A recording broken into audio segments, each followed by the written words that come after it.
দর্শক এই বিষয়ে বিস্তারিত জানাতে আমাদের সঙ্গে যুক্ত হচ্ছেন সহকর্মী নয়ন বড়ুয়া। জয়, আমরা সরাসরি যুক্ত হব সেখানে। জয়, কালতো কালুরঘাট সেতুর ভিত্তিপ্রস্তর স্থাপন করবেন অন্তর্বর্তীকালীন সরকারের প্রধান উপদেষ্টা ডক্টর মোহাম্মদ ইউনূস। তার আগমন ঘিরে কয় স্তরে নিরাপত্তা ব্যবস্থা জোরদার করা হচ্ছে, বিস্তারিত জানাবেন।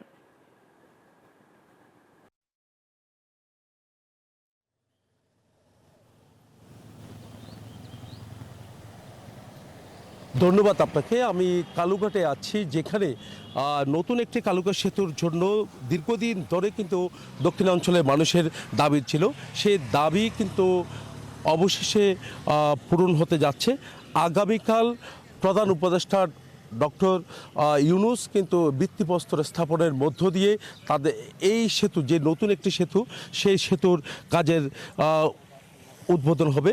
তো দেখতে পাচ্ছেন যে পুরনো যে সেতুটি আমরা দেখানোর চেষ্টা করছি, শত বছরের পুরনো, অনেক ঝুঁকিপূর্ণ এই সেতুটি। এই সেতুটিকে সংস্কার করে কোনো রকমে যানবাহন চলছে। কর্ণফুলী নদীর ওপারে যারা আছে, বোয়ালখালী, পটিয়া, চন্দনায়, সাতকারিয়ার মানুষ যারা আছেন, তাদের দীর্ঘদিনের এই সমস্যা শেষ হতে যাচ্ছে, যেহেতু ফেরি দিয়ে অনেকজন চলাচল করে। একই সাথে আমরা দেখছি যে সেতুটি আছে, সেতু দিয়ে যানবাহন চললেও একদিকে যানবাহন চললে আরেকদিকে গাড়ি আটকে থাকতে হয়। তো ঘন্টার পর ঘন্টা যানজটে নাকাল হয়ে যায় এখানে বাসিন্দারা।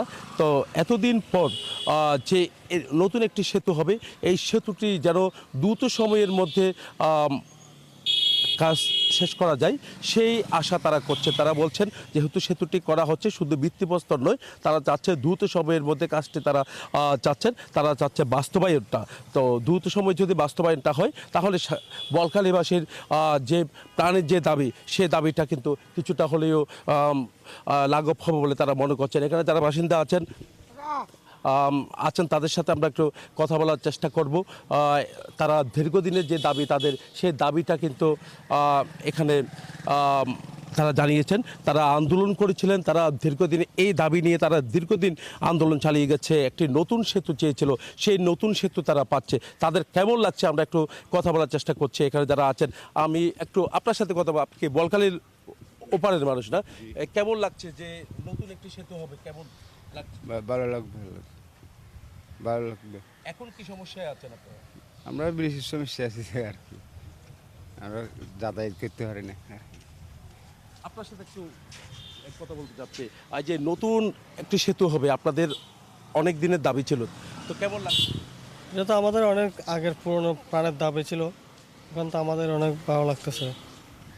বুঝতে পেরেছেন, আমরা এতক্ষণ ধরে কথা বলেছি। এখানে যারা বাসিন্দা আছে, তারা তাদের চোখে মুখে কিন্তু অনেকটা খুশি আমরা দেখছি। তারা বলছেন যে দীর্ঘদিনের দাবি পূরণ হতে যাচ্ছে।